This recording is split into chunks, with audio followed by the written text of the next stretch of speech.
Assalamualaikum warahmatullahi wabarakatuh. Perkenalkan, nama saya Muhammad Adam Setiawan. Saya dari kelas Filsafat Umum B. Di sini saya akan sedikit menjelaskan tentang para tokoh filsuf dan pemikirannya.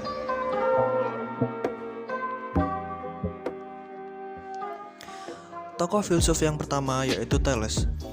Thales dari Miletos adalah seorang filsuf yang mengawali sejarah filsafat barat pada abad ke-6 sebelum Masehi. Sebelum Thales, pemikiran Yunani dikuasai cara berpikir mitologis dalam menjelaskan segala sesuatu. Pemikiran Thales dianggap sebagai kegiatan filsafat pertama yang disebut sebagai bapak filsafat. Karena mencoba menjelaskan dunia dan gejala-gejala di dalamnya tanpa bersandar pada mitos melainkan pada rasio manusia. Pemikiran Thales yaitu air sebagai prinsip dasar segala sesuatu.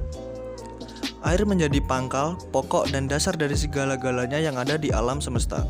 Berkat kekuatan dan daya kreativitasnya sendiri tanpa ada sebab-sebab di luar dirinya, air mampu tampil dalam segala bentuk bersifat mantap dan tak terbinasakan. Menurut Thales, air sebagai sumber kehidupan. Argumentasi Thales terhadap pandangan tersebut adalah bagaimana bahan makanan semua makhluk hidup mengandung air dan bagaimana semua makhluk hidup juga memerlukan air untuk hidup.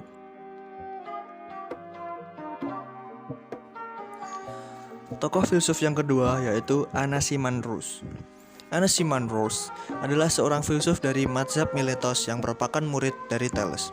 Seperti Thales, dirinya dan Anaximenes tergolong sebagai filsuf-filsuf dari Miletos yang menjadi perintis filsafat barat. Anaximandros adalah filsuf pertama yang meninggalkan bukti tulisan berbentuk prosa. Akan tetapi, dari tulisan Anaximandros hanya satu fragmen yang masih tersimpan hingga kini.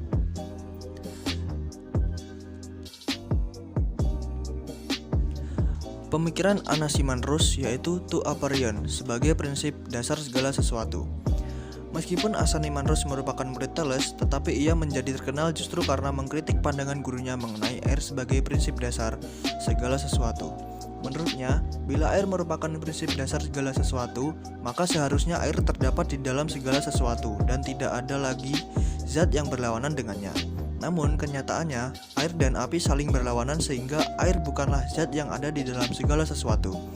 Karena itu, Anaximandros berpendapat bahwa tidak mungkin mencari prinsip dasar tersebut dari zat yang empiris.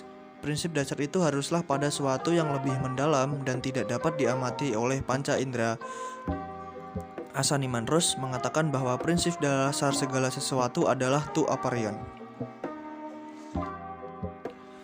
Tokoh yang ketiga yaitu Anaximenes adalah seorang filsuf yang berasal dari kota Miletos sama seperti Thales dan Anaximandros. Anaximenes hidup sejaman dengan kedua filsuf tersebut. Kendati ia lebih muda dari Anaximandros, ia disebut di dalam tradisi filsafat barat bersama dengan Thales dan Anaximandros.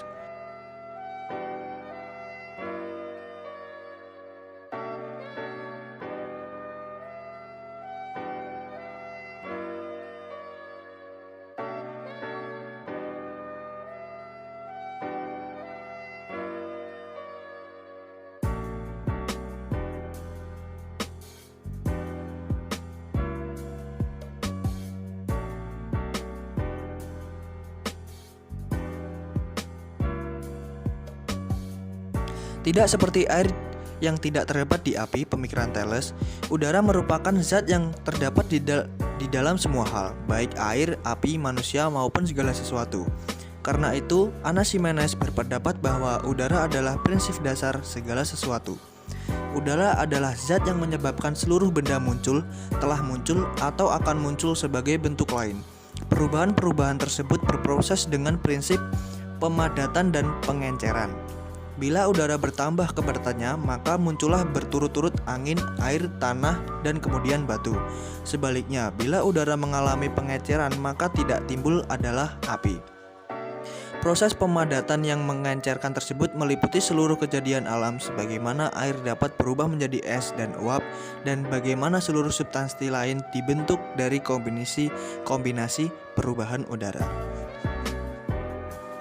Tokoh yang keempat yaitu Parmenides. Parmenides adalah seorang filsuf dari mazhab Elea. Arti nama Parmenides adalah terus stabil atau penampilannya yang stabil. Di dalam mazhab Elea, Parmenides merupakan tokoh yang paling terkenal. Pemikirannya filsafatnya bertentangan dengan Herakleitos, sebab ia berpendapat bahwa segala sesuatu yang ada tidak berubah. Parmenides lahir pada tahun 540 sebelum Masehi dan meninggal pada tahun 470 sebelum Masehi. Ia berasal dari kota Elea, Italia Selatan. Ia berasal dari keluarga yang kaya terhormat di Elea. Parmenides juga menyusun suatu konstitusi untuk Elea. Parmenides juga menyatakan bahwa konsep makhluk harus dikaitkan dengan konsep keabadian.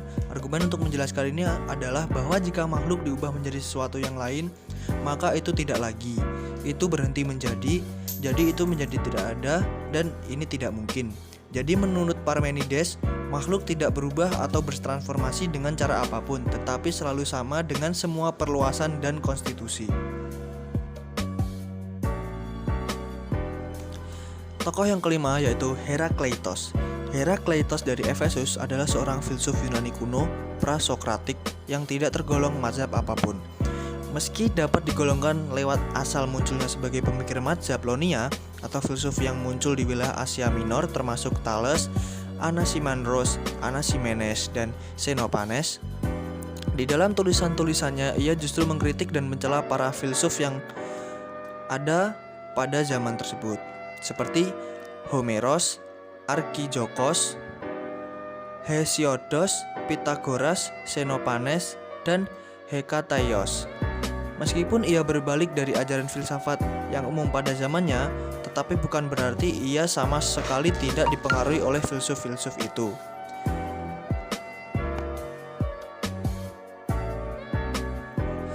Herakleitos diketahui berasal dari Efesus di Asia Kecil. Ia hidup di sekitar abad ke-5 sebelum Masehi, sekitar 540 sampai 480 sebelum Masehi. Keterangan Diogenes Laertius juga menyebutkan Herakleitos lahir sekitar 540 sebelum Masehi pada keluarga aristokrat di Efesus, tetapi nantinya meninggalkan kehidupan politik dan mengabdikasikan hak kekuasaan dan warisan padanya ke saudara laki-lakinya. Herakleitos hidup sezaman dengan Pythagoras dan Xenopanes, tetapi ia berusia lebih muda daripada keduanya. Akan tetapi, Herakleitos lebih tua usianya dari Parmenides sebab ia dikritik oleh filsuf tersebut. Pemikiran Herakleitos yang paling terkenal adalah mengenai perubahan-perubahan di alam semesta. Menurut Herakleitos, tidak ada satupun hal di alam semesta yang bersifat tetap atau permanen.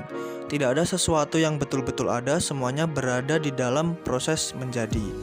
Ia terkenal dengan ucapannya Pantareikai Uden Menel, yang berarti semuanya mengalir dan tidak ada satupun yang tinggal tetap. Perubahan yang tidak ada henti-hentinya itu dibayangkan Herakleitos dengan dua cara. Yang pertama, seluruh kenyataan adalah seperti aliran sungai yang mengalir. Engkau tidak dapat turun dua kali ke sungai yang sama. Demikian kata Herakleitos. Maksudnya di sini air sungai selalu bergerak sehingga tidak pernah seorang pun turun di air sungai yang sama dengan yang sebelumnya. Yang kedua, ia menggambarkan seluruh kenyataan dengan api. Maksud api di sini yaitu konsep mazhab Miletos yang menjadikan air atau udara sebagai prinsip dasar segala sesuatu bagi Herakleitos. Api bukanlah zat yang dapat menerangkan perubahan-perubahan segala sesuatu, melainkan melambangkan gerak perubahan itu sendiri. Api senantiasa mengubah apa saja yang dibakarnya menjadi abu dan asap, tetapi api tetaplah api yang sama. Karena itu, api cocok untuk melambangkan kesatuan dan perubahan. Telah menonton video kali ini, semoga bermanfaat untuk kalian. Wassalamualaikum warahmatullahi wabarakatuh.